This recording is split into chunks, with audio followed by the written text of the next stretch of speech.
Well, hello everybody. Welcome to P.B.M. Money. Today we're going to start a series, and I have no idea how long it is going to be. Right now it's only going to be 4 shows, but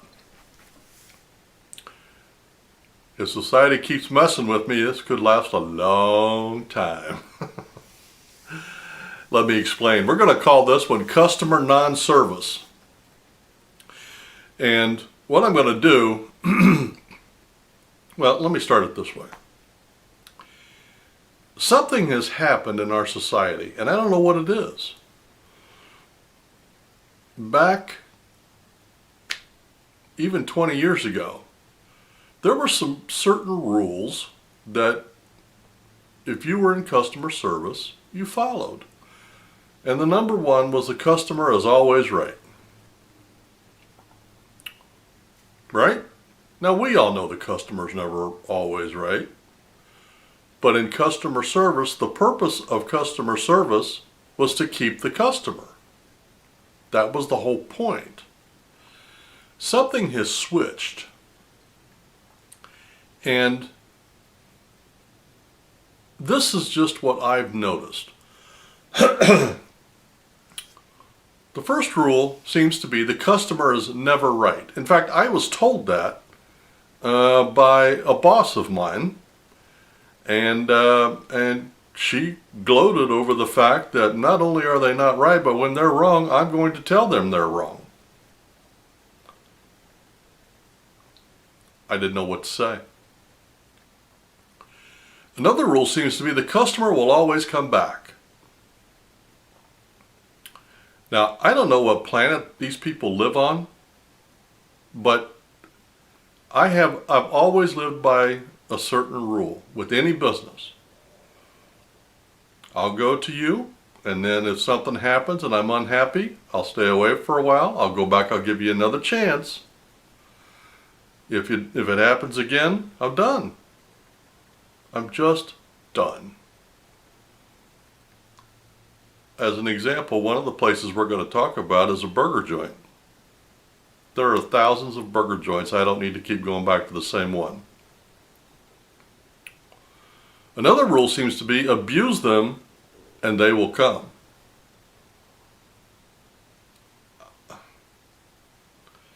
I can't tell you how many times I've been into a place and just psychologically abused by staff and management. We're going to talk about another home improvement place where the manager, I got no satisfaction all the way up the chain. And the last general rule that I can say is that nobody seems to care about anybody but themselves. You know, and not just in the service industry. I mean, we saw this when COVID hit with all the public school teachers. When I was in school, teachers were there to teach because they loved teaching kids. That was their thing. Some people like making money, some people like digging ditches, some people like hauling garbage, and some people like teaching kids. That's who taught our kids. The COVID thing hit, and teachers in the major cities are just demanding all kinds of things, and they're already making bank. So anyway, those are the 4 rules that seem to have taken over our society, and the reason I decided to do this series is because 2 of these happened to me within 3 days, and one of them happened twice in the same day. The 3 companies I'm talking about are State Farm Insurance, Burger King, and Lowe's. And I'm going to spend some time on each one of those, and I'm going to tell the complete and entire story, and then I'm going to let you decide what you think. I could just be overly sensitive. Now, when this happens to you and you're mistreated in a retail or at any establishment. What can you do? Well, the first thing to do is to talk to the supervisor. And if that doesn't work, go to the manager. If that doesn't work, email the corporation. And I'll tell you a quick story. My oldest daughter was buying a house and the realtor screwed him for a lot of money. And went to the agent and couldn't get anything done, so I told her to write to the president and CEO, I think it was Century 21. She got a phone call that night. They did a follow-up. The realtor apologized and made it all right, all within 24 hours. That's customer service. Another thing you can do is stop going there. Stop giving them your money. Every one of those places I just mentioned, State Farm, you could go to Allstate. Burger King, you could go to McDonald's. Lowe's, you could go to Menards. There's always competition. There's always another place to go spend your money. And this next thing is what I'm doing. I'm going to spread the word, and I'm going to tell everybody till the day I die. I still tell the story about Sears from the 1980s. Never give up. If the behavior doesn't change, don't go back.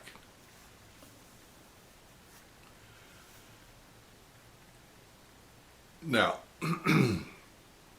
when I thought about doing this series, I thought about how it might look for me to single out these businesses. And I'm not really thrilled with the prospect of dealing with the fallout. However, somebody has to say something at some time. This behavior is not acceptable. If you're in customer service, you do not have the right to psychologically or emotionally abuse people just because you think it's okay. And if you don't know that you're doing that, then you need to be trained. You know, companies have no trouble at all taking time off and paying for seminars on racial issues or sexual issues in the workplace and in staff and all of that. I don't see anybody spending any time, effort, energy, or money on customer service. Back in the day, when competition really meant competition, that could be the whole difference in where I went to go get something to eat.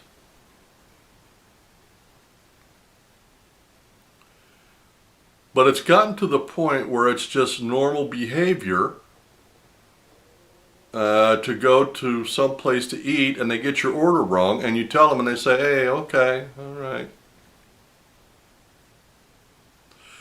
Or you go in and you wait 20 minutes in a fast food place before anybody even says anything to you. This is not okay. We need to force business owners, managers, supervisors, and staff that the customer is the one that pays your damn bill. If enough customers go away, the waitresses don't get tips. The supervisors don't get raises. And corporate doesn't make any money. And yes, it makes a big difference. Especially on the big boys, because they operate on such small margins that just a small fluctuation in the number of people coming in and spending their money can make a big difference.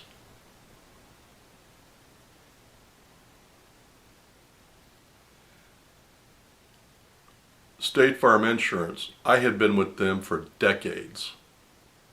Decades. And they mistreated me so badly I can't even begin to tell you. And the really scary part about it is, I know 3 other people that they did the exact same thing to. And I talked to some attorneys, and they all know that State Farm sucks. And they told me so. In the whole industry, State Farm is the worst. I'm not saying any of them are good. And I'm not saying the agents suck. The reason I was there for so long is because I dealt with the agents. See, the agents are accountable to the customers because we're the ones that write them a check. The people in corporate, in litigation, in settlements, they're not accountable to the customer. What do they care if my feelings got hurt? What do they care if I have no money to replace a car and you're going to hold my money for all that time? What do they care? So the only way to get back at State Farm is to spread the word and hurt the agents.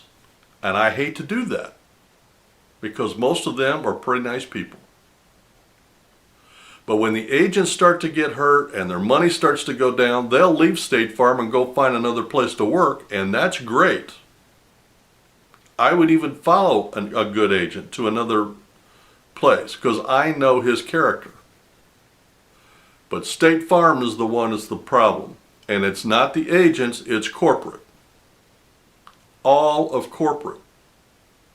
And I know this because their home office is right up the street from us.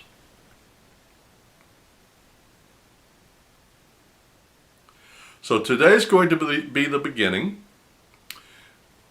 I know of 3 right now that I'm going to do, and I've mentioned those. And if any others happen, and I mean it, I just decided this yesterday because I had 2 of these happen within 3 days, and one of them happened twice in the same day. Unbelievable.